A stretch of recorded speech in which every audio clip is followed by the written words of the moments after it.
سبيل الدموع سبيل. جب میں 17 سال کی تھی تو میں نے خواب میں دیکھا کہ میں مسجد کے اندر بیٹھی ہوئی ہوں اور ایک چھوٹی سی لڑکی مجھ سے سوال کرنے کے لیے اٹھی ہے۔ اس نے مجھ سے پوچھا، لوگوں کو ایک دوسرے کو چھوڑنے کی کیا ضرورت ہے؟ سوال ذاتی تھا، لیکن یہ مجھے واضح لگ رہا تھا کہ اس سوال میرے لیے کیوں چنا گیا ہے۔ اسکول شروع ہونے کے بعد جب دوسرے بچے اپنے والدین کے جانے کے بعد آسانی سے سنبھل جاتے تھے نا، میں ایسا نہیں کر سکی۔ میرے آنسو ایک بار حرکت میں آنے کے بعد آسانی سے نہیں تھمتے تھے۔ جیسے جیسے میں بڑی ہوئی، میں نے اپنے ارد گرد کی ہر چیز سے منسلک ہونا سیکھا۔ جب سے میں پہلی جماعت میں تھی، مجھے ایک بہترین دوست کی ضرورت تھی۔ میں بڑی ہوتی گئی، دوستوں کے ساتھ کسی بھی طرح کے جھگڑے نے مجھے توڑ دیا۔ میں کچھ بھی نہیں چھوڑ سکتی تھی۔ لوگ، مقامات، واقعات، تصویریں، لمحات، حتیٰ کہ نتائج بھی مجھ سے مضبوطی سے جڑ جاتے تھے۔ اگر چیزیں اسی طرح کام نہیں کرتی تھی نا جس طرح میں چاہتی تھی، تو میں بکھر جاتی تھی، اور میرے لیے مایوسی کوئی معمولی جذبہ نہیں تھا، یہ تباہ کن تھا۔ ایک بار ٹوٹنے کے بعد میں کبھی بھی مکمل طور پر صحتیاب نہیں ہو سکی۔ شیشے کے گلدان کی طرح جسے آپ میز کے کنارے پہ رکھتے ہیں نا، ایک بار ٹوٹ جانے کے بعد ٹکڑے دوبارہ کبھی فٹ نہیں ہو سکتے۔ لیکن مسئلہ یہاں گلدان کے ساتھ نہیں تھا، مسئلہ یہ تھا کہ میں انہیں میز کے کنارے پر رکھتی رہی، اور میں اپنی ضروریات کو پورا کرنے کے لیے اپنے رشتوں پر منحصر تھی۔ میں نے ان رشتوں کو میری خوشی، میرے غم، میری تکمیل، میرے خالی پن، میری سلامتی اور یہاں تک کہ میری عزت نفس کی وضاحت کرنے کی اجازت دی تھی۔ اور اس طرح، اس گلدان کی طرح جہاں یہ لا محالہ گرے گا، ان سہاروں کے ذریعے میں نے اپنے آپ کو مایوسی کے لیے تیار کیا۔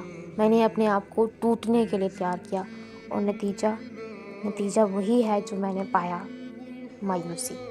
اس کے باوجود جن لوگوں نے مجھے توڑا، وہ گلدستے کو توڑنے کے لیے گریوٹی سے زیادہ قصوروار نہیں تھے۔ جب ایک ٹہنی ٹوٹتی ہے نا، تو ہم فزکس کے لاز کو الزام نہیں ٹھہرا سکتے، کیونکہ ہم سہارے کے لیے اس پر ٹیک لگاتے تھے۔ ٹہنی ہمیں سہارا دینے کے لیے کبھی نہیں بنائی گئی۔ اسی طرح انسان کو جس سہارے کی ضرورت ہوتی ہے نا، وہ سہارا صرف اللہ تعالیٰ ہی کی ذات سے مل سکتا ہے۔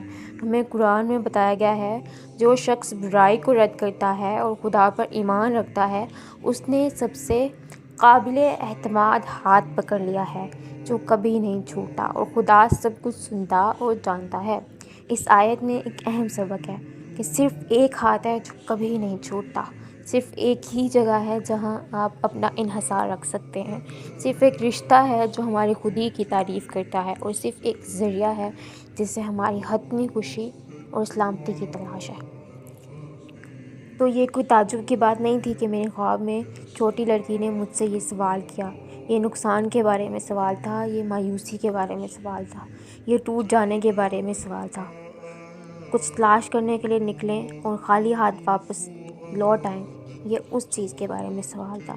یہ اس کے بارے میں سوال تھا کہ آپ اپنے ننگے ہاتھوں سے ایک کنکریٹ کھودنے کی کوشش کریں تو کیا ہوتا ہے؟ نہ صرف آپ بغیر کسی چیز کے واپس لوٹتے ہیں، خالی ہاتھ واپس لوٹتے ہیں، بلکہ اس عمل میں آپ اپنی انگلیاں تک توڑ دیتے ہیں۔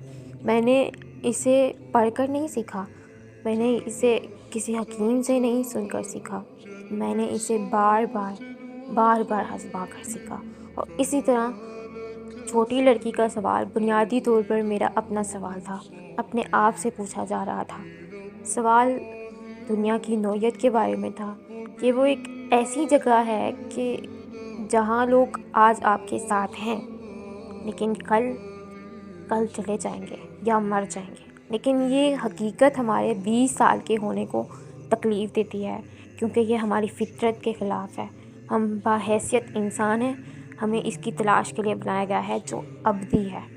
ہمارا پہلا اور حقیقی گھر جنت تھا، اور وہ ایک ایسی زمین ہے جو کامل اور ابدی ہے۔ تو اس قسم کی زندگی کی تڑپ ہماری اس دنیاوی زندگی کا حصہ ہے۔ تو ہمارے وجود کا مسئلہ یہ ہے کہ ہم اس تڑپ کو یہاں تلاش کرنے کی کوشش میں لگے ہوئے ہیں۔